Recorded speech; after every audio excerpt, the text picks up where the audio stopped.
Praise the Lord. இன்னைக்கு ஏசப்பா உங்களுக்காக சொல்கிற வார்த்தை என்ன அப்படின்னா, கர்த்தர் மேல் உன் பாரத்தை வைத்து விடு, அவர் உன்னை ஆதரிப்பார். ஆமீன். உங்கள் உள்ள ரொம்ப பாரமாக இருக்குதா? ஏதோ ஒரு பாரம் உள்ளத்தை அழுத்திட்டே இருக்குதா?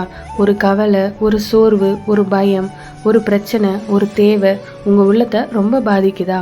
பாரமாகவே இருக்குது, சந்தோஷமாகவே இருக்க முடியலன்னு நினைக்கிறீங்களா? ஆண்டவர் சொல்கிறாரு, என் மேலே உன்னுடைய பாரம் எல்லாத்தையும் வச்சுடு, நான் எல்லாத்தையும் பார்த்துக்கிறேன்னு சொல்கிறாரு. ஆனால் நாம் என்ன சொல்கிறோம்? என்னோட பாரம் யாருக்கு தெரியும், ஏன் கவலை யாருக்கு தெரியும்னு சொல்லி சலிச்சிக்கிறோம். ஆண்டவர் மேலே பாரத்தை வைக்காதபடி நாமளே சுமந்து கொள்கிறோம். ஒரு சமயம் ஒரு மாட்டு வண்டியில் ஒருத்தர் போயிட்டு இருந்தாராம். அந்த வழியாக ஒரு வயசான அம்மா ஒரு கடினமான பாரத்தை தன் தலையில் வச்சு சுமந்துட்டே போயிட்டு இருந்தாங்களாம்.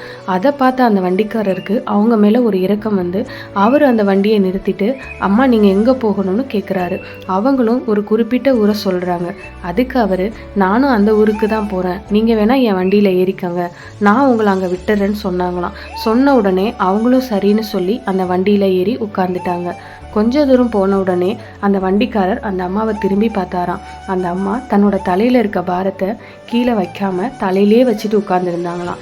இவர் சொல்கிறாரு, என்னம்மா பாரத்தை தலையிலே வச்சுட்டு உட்கார்ந்துருக்கீங்க, அதை கீழே இறக்கி வச்சிருங்கன்னு சொல்கிறாரு.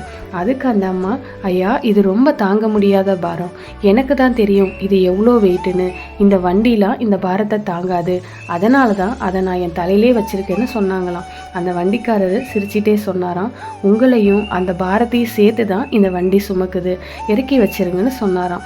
அதே மாதிரி தாங்க நாமளும் சில நேரங்களில் ஆண்டவர் உன்னோட பாரத்தை என் மேலே வச்சிருன்னு சொன்னால், என் பாரம் யாருக்கு தெரியும், என்னோட தேவை யாருக்கு தெரியும், என் குடும்ப சூழ்நிலை யாருக்கு தெரியும்னு சொல்லி புலம்பிகிட்டே இருக்கோம். ஆண்டவர் சொல்கிறாரு, உன்னையும் உன்னோட பாரத்தையும் நான் சிலுவையில் சுமந்துட்டேன், உனக்கு உண்டான எல்லாத்தையுமே நான் சிலுவையில் சுமந்து முடிச்சிட்டேன், நீ ஏன் சுமக்கிற, என் மேலே வச்சுட்டு, நான் உன்னை ஆதரிப்பேன்னு சொல்லியிருக்கல்ல அப்படின்னு ஆண்டவர் சொல்கிறாரு. இன்னைக்கு உங்கள் உள்ளத்தில் இருக்க பாரத்தை ஆண்டவர் பாதத்தில் இறக்கி வச்சுடுங்க.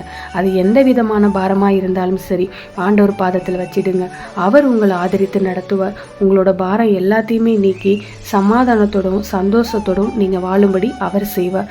விசுவாசிங்க, வார்த்தையை அறிக்கையிடுங்க, உங்கள் பாரம் எல்லாம் நீங்கி சந்தோஷத்தை பார்ப்பீங்க. அவர் உங்களை ஆதரிப்பார். ஆமீன். God bless you.